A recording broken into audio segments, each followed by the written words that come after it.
하나님 아버지의 말씀 같이 읽고 나눕니다. 하나님 아버지의 말씀은 고린도서 4장 1절부터 6절입니다.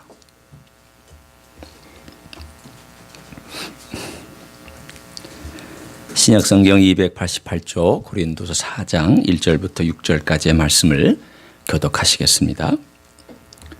그러므로 우리가 이 직분을 받아 긍휼하심을 입은 대로 낙심하지 아니하고 이에 숨은 부끄러움의 일을 버리고 속임으로 행하지 아니하며 하나님의 말씀을 혼잡하게 하지 아니하고 오직 진리를 나타내므로 하나님 앞에서 각 사람의 양심에 대하여 스스로 추천하노라.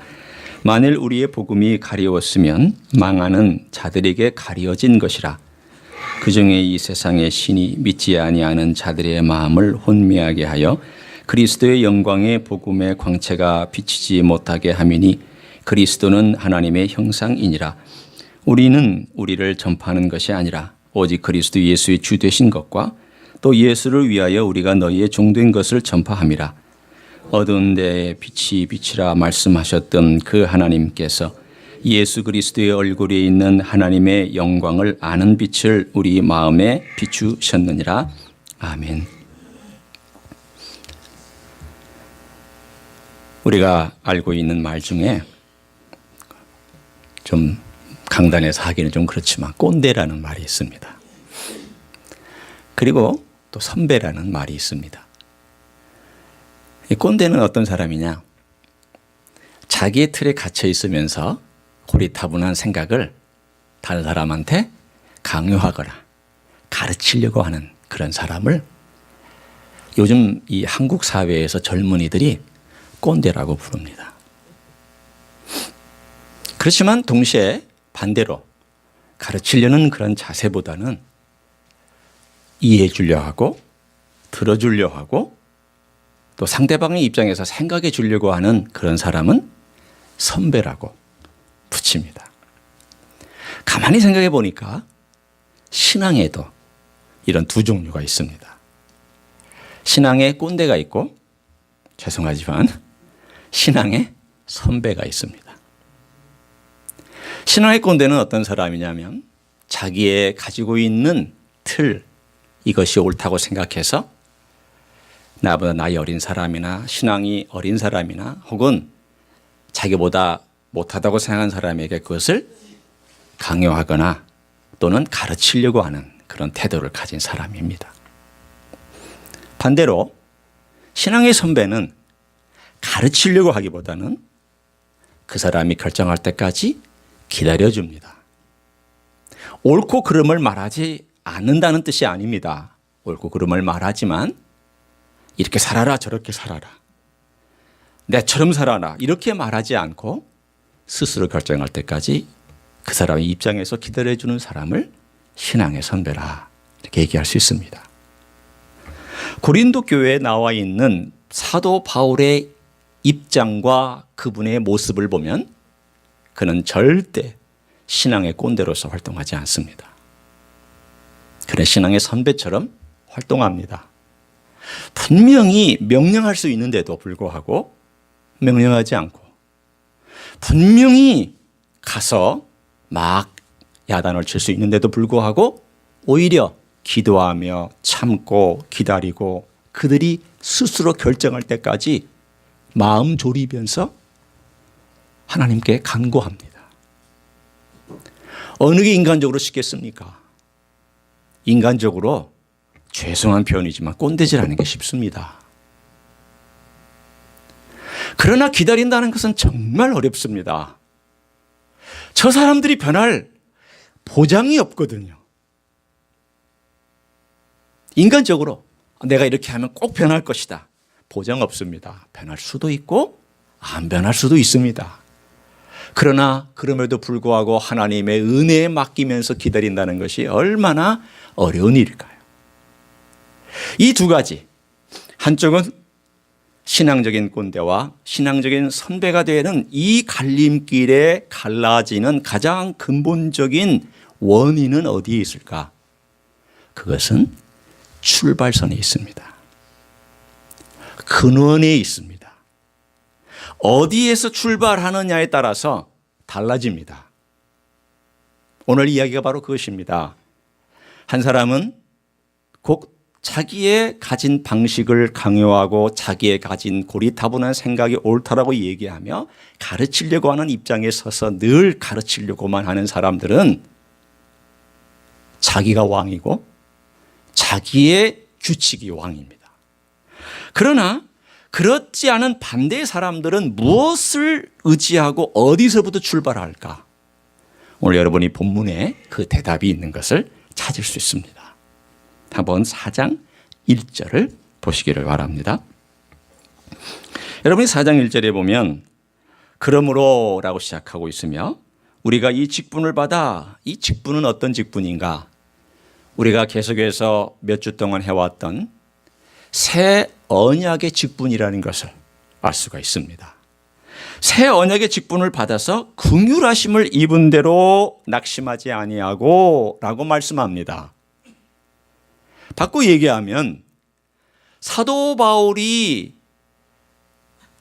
신앙의 선배가 되어서 분명히 고난과 아픔과 반대가 있을 때 낙심할 수 있음에도 불구하고 낙심하지 않는 그 근본적인 이유가 무엇인가? 오늘 본문에 긍휼하심 때문이라고 말씀하고 있습니다. 우리는 여기를 보면 언뜻 지나갈 수 있습니다. 아, 긍휼하심 다 아는 단어지. 긍휼하심 불쌍히 여기는 마음이지. 긍휼하심 연약한 사람들을 향하여서 마음에 우러나고 있는 어떤 그러한 동정심이나 또는 어떤 마음속에 느끼는 공감하면서 힘들겠다고 느끼는 어떤 그런 감정이지 라고 우리는 쉽게 사전적인 정의를 내릴 수 있습니다. 그러나 오늘 여기 나와 있는 긍휼하심이라는 단어에는 참 멋진 사연이 들어 있습니다. 어떤 것일까요? 이거는 나머지의 모든 내용들을 풀어가는 일종의 키워드가 됩니다. 내가 낙심하는 이유가 뭘까? 단적으로 얘기하면 우리 주 예수 그리스도의 긍휼하심으로부터 출발하지 않았기 때문에 낙심합니다. 내가 왜 좌절할까? 우리 주 예수 그리스도의 긍휼하심으로부터 출발하지 않았기 때문에, 의지하지 않았기 때문에 좌절합니다. 내가 왜 교만할까? 내가 우리 주 예수 그리스도의 긍휼하심에 의지하지 않았기 때문에 교만합니다. 내가 왜 자랑할까? 예수 그리스도의 긍휼하심이 그 가운데 빠져 있기 때문에 내가 자랑합니다. 결국은 인간이 가지고 있는 것은 늘 두 가지입니다. 하나는 우월감과 열등감입니다. 우월감은 내가 뭔가를 잘했을 때, 남보다 뛰어날 때, 위대한 업적을 이뤘을 때 갖는 것이 우월감이고, 내가 남보다 못하다, 나는 이룰 수 없었다라고 생각할 때 열등감입니다. 이 두 가지는 뭘까요? 내가 중심이 되었을 때 항상 나타나는 모습들입니다. 사도 바울은 비교하지도 않았으며 사도 바울은 또한 다른 사람들에 의해서 좌지우지되지 않았습니다. 그가 중심을 갖고 바라봤던 대상이 뭐냐면 긍휼하심입니다. 이것이 곧 옛 언약과 새 언약의 시스템하고도 관련되어 있는 내용입니다. 자, 우리는 이제 새 언약과 옛 언약을 한번 정리해 보려고 합니다. 이게 왜 중요하냐? 우리가 새 언약 가운데 살고 있음에도 불구하고 우리의 살고 있는 시스템이 옛 언약의 시스템을 쫓아가고 있는 사람들이 많기 때문에 우리가 한번 정확하게 정리할 필요가 있습니다. 옛 언약. 옛 언약의 가장 주인공은 뭘까요? 율법입니다. 새 언약의 주인공은 무엇일까요? 그리스도입니다. 자, 이제 여러분이 이 그림을 한번 그려갈 수 있겠죠? 율법이 이 대표 주자예요. 새 언약은 그리스도가 대표 주자입니다. 그러면 옛 언약의 배후에 있는 디팩토 파워는 뭘까요? 배후 세력. 실제로 이 언약을 움직이려고 하는 배후 세력은 뭘까요? 바로 나입니다. 왜냐하면 율법은 내가 이루어야 되고 행해야 되기 때문에 그 율법을 행하려고 하는 주인공이 누구냐? 나예요. 내가 중심이 되는 거예요. 내가 이루어야 되고 내가 성취해야 되고 내가 완성해야 되고 내가 열심히 해야 되고 내가 모든 것을 받아야 돼요. 그러나 이 그리스도 곧 긍휼이라고 하는 것의 가장 근본적인 배후 세력은 누구예요? 그리스도예요. 내가 아니라 그리스도예요. 그러면 이 또한 나의 또 디펙트 파워, 뒤에서 또 나를 조종하는 세력은 뭘까요? 바로 죄라는 세력입니다. 그러면 이 예수 그리스도가 우리 아래에서 역사하고 이 새 언약을 움직이도록 도와주는, 뒤에서 도와주는 세력은 무엇일까요? 성령님입니다.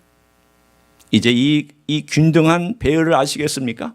그러면 이 죄의 세력을 조장하고 디펙트 파워가 되는 세력은 또 뭘까요? 사탄입니다. 그러면 성령께서 그리스도를 드러낼 수 있도록 역사하며 그 모든 것들을 책임지고 인도하시는 그 디펙트 파워는 누굴까요? 하나님이십니다. 이제 여러분은 어떻게 이 모든 것들이 대등하게 되어 있는지를 볼 것입니다. 옛 언약과 새 언약의 대조가 됩니다. 옛 언약은 율법이 드러납니다. 새 언약은 긍휼이 드러납니다.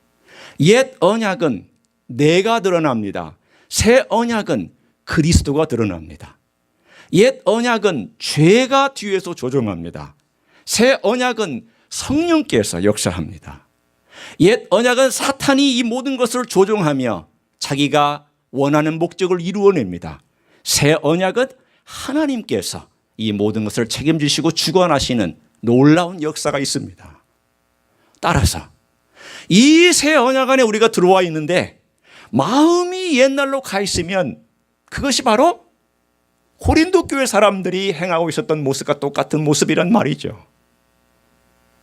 여러분, 두 사람이 결혼해서 서로 사랑해서, 그런데 이 남자가 여성보다는 남성이 한다고 해야 제가 좀 마음이 편할 것 같아서, 이 남성이 계속 옛날 애인 생각하고 있으면 이게 옳은 일일까요? 나쁜 일일까요? 이건 나쁜 일 정도가 아니에요. 이건 악한 일이에요. 그렇죠? 우리 그리스도인의 생활이 그렇게 되기 쉽다는 거예요. 내가 지금 예수 그리스도하고 결혼해가지고 새 언약 안에 들어와서 살고 있는데 마음은 계속 옛날 애인 생각나고 옛날 애인의 삶의 방식 생각하고 옛날 애인이 자꾸 머리에 떠오르고 옛날 애인 쫓아가고 옛날 애인의 가치를 추구하고 있으면 그 사람이 좋은 사람입니까? 나쁜 사람입니까? 얼마나 나쁜 사람입니까? 많이 나쁜 사람. 얼마나 많이? 하늘만큼 땅만큼. 우리 애들이 얘기하는 것처럼 하늘만큼 땅만큼 악하고 나쁜 사람이란 뜻이에요. 여러분이 웃으시면서 얘기했지만 내가 그럴 수 있다는 거예요. 내가. 여러분이 낙담하고 있을 때 왜 낙담했는지를 가만히 살펴보십시오. 거기에는 내가 들어가 있고요. 거기에는 죄가 들어가 있고 거기에는 꼭 사탄이 끼어 있고 결국은 그 모든 것들이 율법의 시스템과 옛날의 시스템을 따라가려고 하는 모습이 내 안에 있기 때문에 내가 좌절하고 낙담하고 우월하고 뛰어나다고 교만하고 자랑하고 있는 것들이 그래서 드러납니다. 바울은 이 모든 것을 버렸다고 얘기합니다. 왜 유혹이 없겠습니까? 왜 그렇게 하고 싶은 충동이 없겠습니까? 그러나 그런 충동과 유혹이 있을 때에도 그는 하나님 아버지 앞에서 아니다. 나는 그렇게 살 수 없다. 내가 그리스도에게 속해 있고 나는 새 언약의 사람이며 그리스도가 긍휼로 나를 구원해 주셨고 그리스도가 긍휼로 나를 사도 삼으셨고 긍휼만이 내가 의지할 것인데 내가 내 힘과 내 지혜와 내 용기와 내 욕망과 내 가지고 있는 것들 가지고 행하여서는 안 될 것이다. 그래서 사도 바울은 끊임없이 자기의 동기를 살펴보고 자기의 과정을 살펴보고 자기가 어떤 열매를 맺고 있는지를 결과를 살펴보면서 그중에 잘못된 것이 하나라도 있으면 그것 가지고 괴로워했던 사람입니다. 여러분, 우리의 삶은 바로 오늘 본문에 있는 것처럼 이 긍휼하심에 달려 있습니다. 위대한 업적 때문에 성공했다고 말씀하지 마시고요. 내가 많은 사람들에게 위대한 이름을 알렸다고 자랑할 필요 없습니다. 그거 아니어도 괜찮습니다. 내가 예수 그리스도의 긍휼하심에 내 삶의 모든 것을 걸고 있다면 나는 진짜 성공한 사람인 줄로 믿습니다. 이 긍휼하심이 오늘 2절부터 6절까지 어떻게 나와 있는지 두 번째로 살펴봅니다. 여러분이 함께 저와 같이 이제 본문을 좀 더 자세히 보실 텐데요. 여러분 펜을 가지고 좀 동그라미를 치시든지 밑줄을 치실 준비를 하시면서 같이 좀 봤으면 좋겠습니다. 먼저 4장 1절에 긍휼하심에 여러분이 동그라미를 치세요. 긍휼하심. 2절에 들어와서 이에 숨은 부끄러운 일을 버리고 속임으로 행하지 아니하며 하나님의 말씀을 혼잡하게 하지 아니하고 오직 진리를 나타내므로 하나님 앞에서 각 사람의 양심에 대해 스스로 추천하노라. 진리에 여러분이 동그라미를 치세요. 2절에 진리, 오직 진리 되어 있죠. 자, 3절에 만일 우리의 복음이 가리웠으면 망하는 자들에게 가리워진 것이라. 3절에 복음이란 단어에 동그라미를 치세요. 복음. 4절 그중에 이 세상의 신이 믿지 아니하는 자들의 마음을 혼미하게 하여 그리스도의 영광의 복음의 광채가 비치지 못하게 하매니 그리스도는 하나님의 형상이니라. 거기에 복음의 광채 혹은 그리스도 영광의 복음의 광채에 동그라미를 치세요.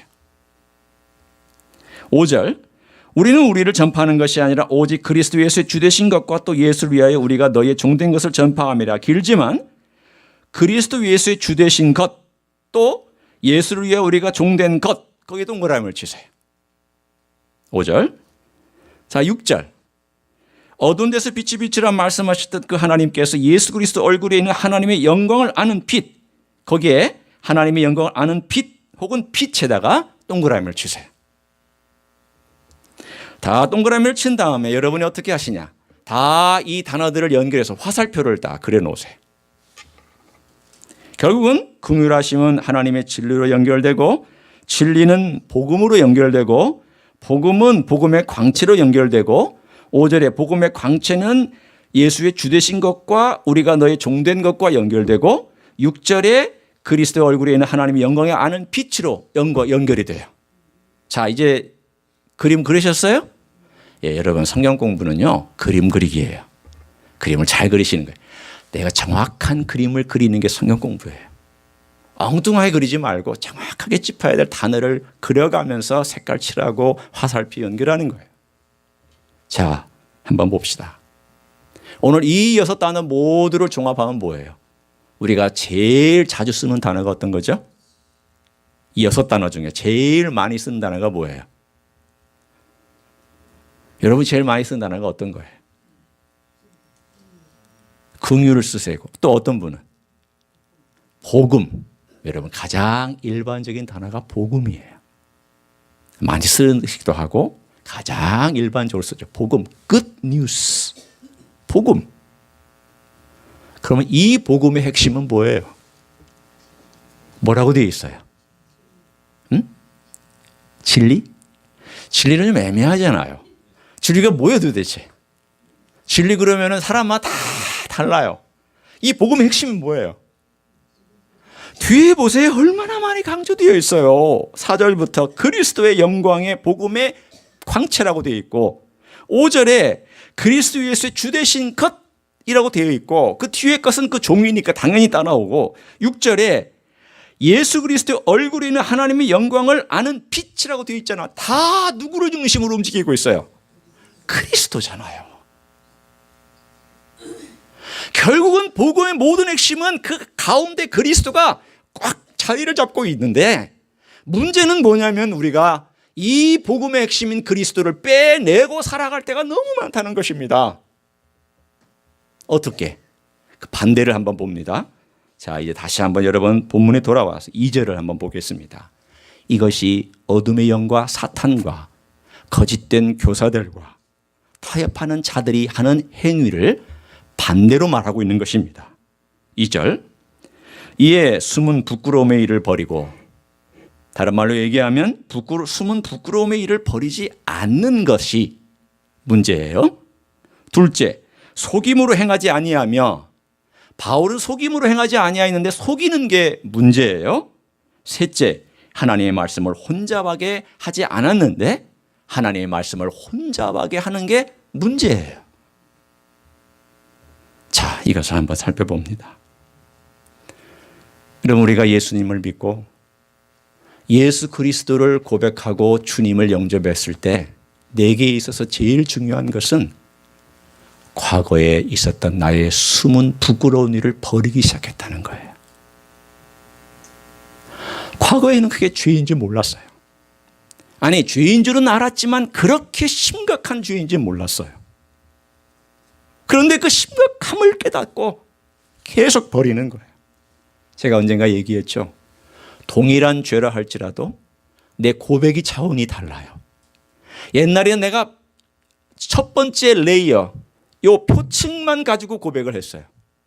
살다 보니까 이 죄에 너무 몸통이 크다는 것을 알고 그 몸통을 고백했어요. 나중에 또 살다 보니까 이 몸통만 있는 게 아니라 이 죄의 뿌리까지 있는 것을 알고 그 뿌리를 고백하는 거예요. 여러분, 어떤 분은 말해요. 야, 옛날에 있는 죄 한번 고백했으면 됐다. 그 말도 맞지만 그 말이 틀리기도 해요. 내가 죄의 또 다른 면을 발견했을 때는 그 고백해야 돼요. 그 면을. 내가 예를 들어서 거짓말을 했어요. 옛날에 우리 부모님을 속였어요. 그때는 제가 부모님을 속였습니다. 이게 참 잘못된 것입니다라고 고백을 했어요. 그래서 시간이 지나고 나니까 내가 우리 부모님 마음을 참 아프게 했구나. 아프게 한 것이 생각나는 거예요. 그러면 똑같은 죄지만 아프게 한 걸 내가 회개하는 거예요. 그거 지나고 났더니 아니, 내가 부모님의 마음이 아픈 것뿐만 아니라 하나님 아버지를 내가 아프게 했구나. 하나님 아버지 앞에 회개하는 거예요. 여러분, 동일한 죄라도 하나님께서 내가 그 죄의 속성들을 더 깊이 깨닫게 해주실 때는 동일한 죄라도 또 고백하고 또 회개하는 거죠. 크게 오늘 본문에 있는 것처럼 숨은 부끄러운 일을 버리는 일을 계속했다라는 얘기입니다. 새 언약 안에 있는 사람의 특징은 숨은 부끄러운 일을 계속 버릴 줄 아는 일입니다. 두 번째는 속임으로 행하지 않습니다. 이거는 다른 여러 가지가 있을 수 있지만 적어도 그리스도인들에게 이것이 적용되려면 이렇게 적용이 되어야 됩니다. 죄를 대면했을 때에 변명하지 아니하며 회피하지 아니하며 도망가지 않는다는 뜻입니다. 여러분이 일부러 남을 속이려고 하지는 않아요. 그리스도인들이 일부러 남을 속여서 사업이 속이고 내 이익을 위해서 나게 하려는, 물론 그런 사람도 없지 않아 있지만 많은 경우는 그렇게는 하진 않아요. 많은 경우 우리가 저지르는 어둠의 길을 따라가는 길이 뭐냐면 죄를 대면했을 때에 내 죄로 보지 아니하고 환경과 조건과 상황과 다른 사람에게 이 모든 죄를 뒤집어 씌우는 것, 이것이 속이는 일이에요. 제가 옛날에 그랬거든요. 저희 부부간에 무슨 문제가 있으면 이 문제의 원인을 저에서 찾지 아니하고 누구에서 찾았을까요?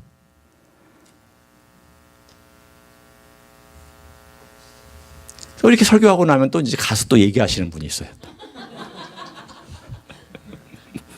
오늘 목사님이 사모님 얘기를 하시는 것 같더라고. 제 아내 얘기 이름 안 꺼냈습니다. 네. 그러지 않았어요. 여러분, 문제가 있으면 이 문제에는요, 상대방에도 원인이 있을 수 있어요. 그러나 많은 경우는 나예요, 나. 내가 원인이에요. 그런데 내 원인을 안 보려고 하고 그것을 회피하려고 하고 그것을 부정하려고 했던 제 부끄러운 과거의 모습이 있기 때문에 제가 점거하자거든요. 그게 속이는 겁니다. 어떨 때는 내 체면 때문에 속이고, 어떨 때는 목사라는 내 위치 때문에 속이고, 어떨 때는 한국 사회에서 부끄러운 일이 드러나면 부끄럽기 때문에 속이고, 어떨 때는 내 자신이 배워왔던 과거의 습관과 유교적인 습관 때문에 그게 속이는 줄도 모르고 속이고, 이것들이 예수 그리스도 앞에 와서 깨지기 시작하는가, 이게 새 언약에 살아가는 사람입니다. 세 번째는 하나님의 말씀을 혼잡하게 하지 않아요. 여러분, 혼잡하게 한다는 것은요, 섞거나 빼거나 왜곡시킨다는 뜻이에요. 지난 40년 정도 하나님께서 빌리그레암 목사님이나 존 스타트 목사님을 통하여 다 두 분 다 돌아가셨습니다. 이 복음주의가 온 세계로 전파되도록 큰 일을 하셨습니다. 복음주의가 한 가장 멋진 일이 하나님의 은혜를 잘 설명한 것입니다. 그러나 이 복음주의, 이반젤리컬리즘이라고 얘기하는 이 복음주의의 그늘이 있습니다. 정말 이건 하나님께 회개해야 될 정말 잘못된 것이 하나 있습니다. 저도 거기에 파생된 사람이었고 그렇게 가르쳤었기 때문에 제가 고백하는 것입니다. 그것은 죄에 대하여 가르치지 못한 것입니다. 많이 하나님의 은혜를 가르쳤습니다. 많이 설교했습니다. 많이 설명했습니다. 그런데 여러분 잘 들으셔야 됩니다. 자기가 잘못한 것을 알지 못할 때에 용서는 의미가 없습니다.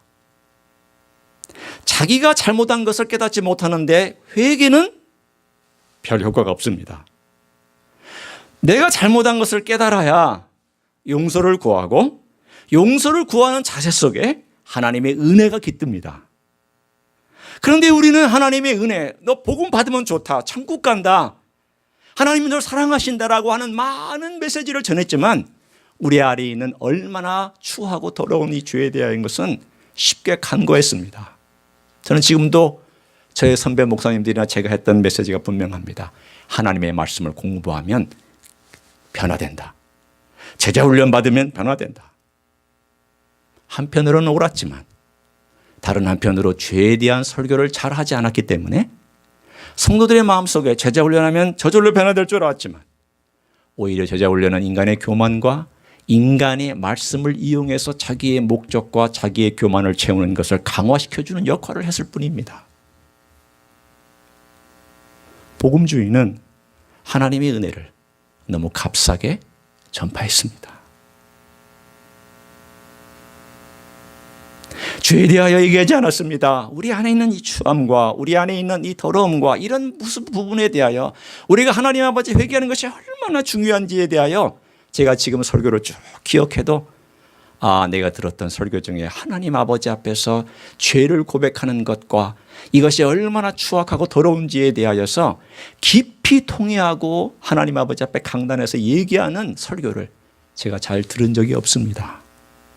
하나님 사랑이시다, 하나님 은혜로우시다, 하나님 용서해 주신다, 하나님 우리에게 좋은 걸 주신다, 영원한 복을 허락해 주셨다, 좋은 것들을 얘기했지만 이 좋은 것들이 있기 위하여 우리가 얼마나 추하고 더럽고 악했는지를 계속 얘기해 줘야 됐을 텐데 얘기하지 않았습니다. 여러분 저나 여러분이나 더러운 인생입니다. 용서하고 들으세요. 가장 추합니다.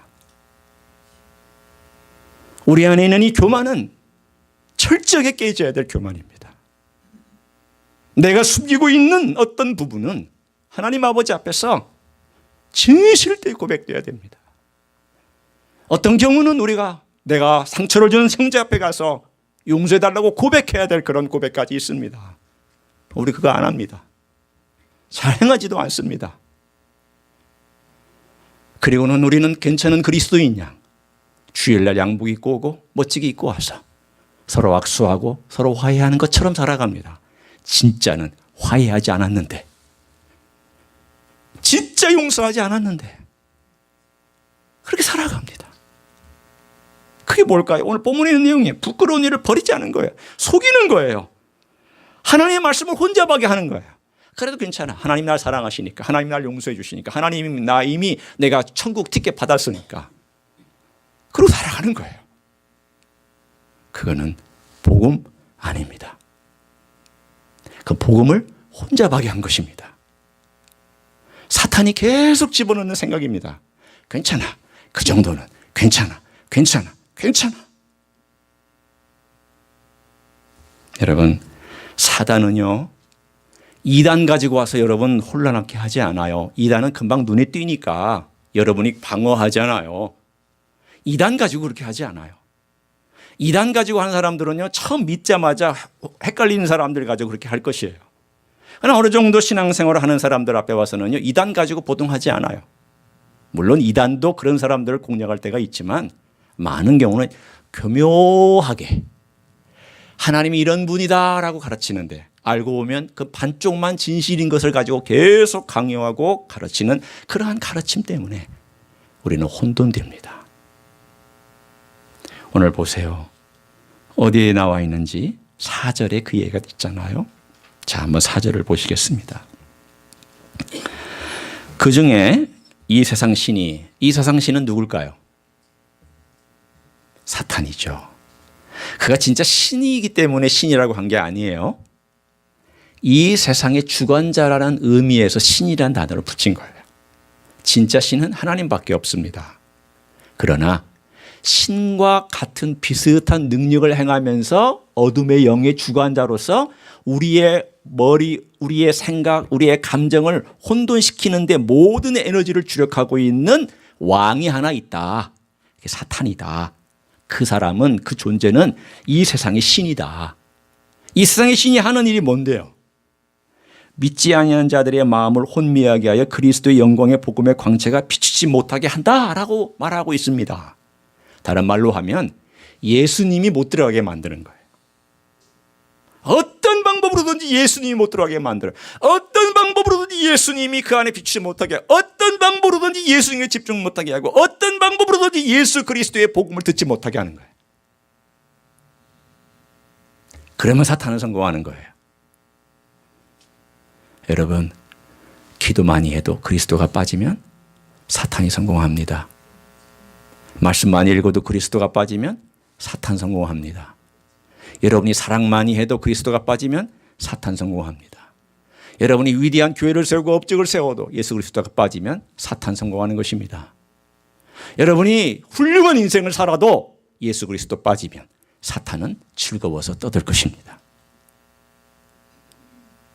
반대로 예수님 앞에 우리가 예수 그리스도를 의지하고 남들이 볼 때는 별거 아닌 것 같아도 주님 앞에 긍휼을 기대하고 주님 의지하고 주님 사모하고 주님 앞에 나와서 눈물을 흘리며 기도하고 회개하고 주님이 날 도와주지 아니하면 걸어갈 수 없다라고 간절하게 기도하는 한 인생은 오늘 본문에 어떤 인생인가?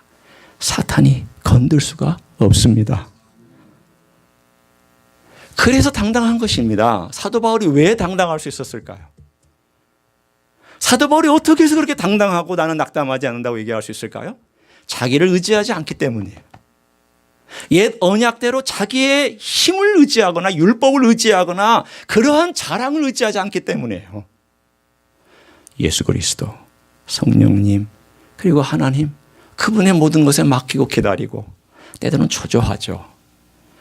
여러분, 사람 잘 안 변하거든요. 힘들거든요.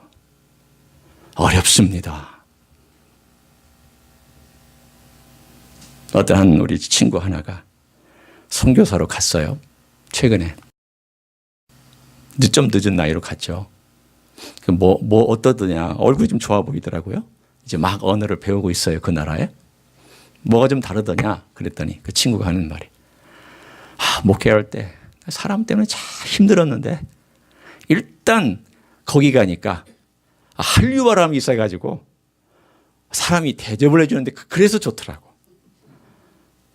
쉽게 얘기하면 무슨 뜻이냐면 이게 이제 뭐 대접받아 도왔다 그런 말보다는 일단은 내가 막 사람 때문에 너무 힘들고 참아야 되고 막 기다려야 되고 또 이 이민사회 그 어려움 속에서 막 힘들고 곤고한 그것이 이제는 떠나서 선교지에서 그래도 한국 사람이 오면 좋아하고 한국 사람이 오면 반기고 그러면서 복음에 막 문이 열려져 있는 그 나라에 들어가서 그걸 할 생각을 하니까 지금 마음이 너무 흥분되고 좋다는 거예요. 그러면서 제가 얘기했습니다. 잘 갔다. 너 참 잘 갔다. 그럼 목회는 힘들죠. 여러분도 이 이민 사회에서 진실하게 살아가는 거 힘들어요. 정직하게 살아가는 거 힘들어요. 그러나 그렇게 사셔야 돼요. 왜냐하면 결국은 그게 승리하는 길이기 때문이죠. 오늘 본문의 6절에도 그렇게 나와 있지 않아요? 뭐라고 나와 있냐면 어두운 데서 빛이 비치라. 창세기 1장을 말씀하시는 거예요. 빛이 있으라 하는 빛이 있었다. 창세기 1장 그 얘기가 오늘 그대로 어떻게 나왔냐면 그 하나님께서 똑같은 하나님께서 우리 마음속에 예수 그리스도의 얼굴에 있는 하나님의 영광을 아는 빛 우리 마음에 빛이 있으라. 예수 그리스도가 쫙 하고 들어와서 우리 빛이 있으라 하고 길을 열어주고 질서를 주고 채워주는 놀라운 역사가 있었다는 거예요. 제가 며칠 전에 한 2주 전에 가슴 아픈 일이 하나 있었습니다. 제가 한국에서 개척하고 섬겼던 그 교회에 한 장로가 한 50대 중반이죠. 장로가 암으로 세상을 떠났습니다. 그러니까 저 있을 때에는 건강했어요. 건강했는데 제가 미국에 왔을 때 얼마 후에 간에 암이 발견됐다고 그래서 얼마나 크냐 그랬더니 한 1cm 정도라고 그러더라고요. 제가 간에 암이 4.8cm였습니다. 그러니까 1cm였으니까 제가 그랬죠. 괜찮아. 1cm면 치료받는 길이 굉장히 많거든. 그리고 여러 가지 방법들이 있으니까 괜찮을 거야. 나도 기도할게. 그래서 계속 기도했어요. 잘 치료됐다고 연락이 왔어요. 근데 1년 후에, 한 1년인가 1년 반 후에 암이 전이 됐다고, 폐로 전이가 됐다고 연락을 받았어요. 너무 가슴이 아팠어요. 아니 1cm면 요즘 의술로는 그래도 많이 완치될 가능성도 높고 잘 관리하면 되는데 어떻게 그렇게 됐느냐고, 자기도 모르고 의사도 모르지만 하여튼 그렇게 됐더라고. 그리고 나서 또 얼마 투병 생활을 하고 치료받다가 2주 전에 결국은 그 암으로 세상을 떠났어요. 저희 교회 초기 개척할 때부터 와서 일반 평신도로 그냥 서리 집사로, 안수 집사로, 장로로 세워서 참 귀하게 쓰임받던 일꾼인데 50대 중반에 이렇게 탁 꺾이고 그 가정에 딸이 넷인데 대학생 둘, 고등학생 하나, 또 이제 초등학교 6학년짜리 하나. 딸이 넷인데 그냥 걔네들이 머리에 얼굴이 떠올라서 너무너무 눈물이 나고 슬프고 힘들었습니다. 그래서 지난주에 장례를 치렀어요. 다 치르고.